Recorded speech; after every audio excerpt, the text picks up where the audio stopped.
Abbiamo molte richieste di ipervetro opaco.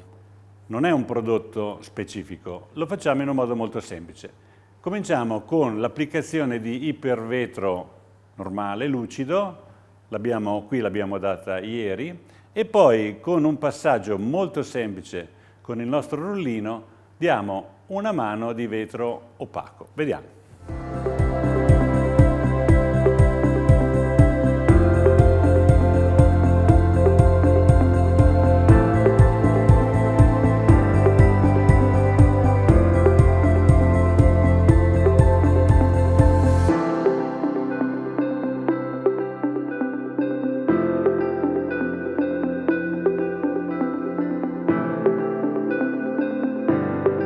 Allora, riepilogo, qui abbiamo una bellissima pietra spaccata con gioia, abbiamo dato ipervetro, ma lo vogliamo opaco, quindi abbiamo dato una mano a rullo, anzi una mano bendata con il suo rullino specifico ed è diventato opaco, è bellissimo, c'è un tatto che è stupendo perché in questo vetro opaco che abbiamo dato c'è del talco, quindi c'è proprio questa sensazione di morbidità e l'abbiamo ottenuto con estrema facilità.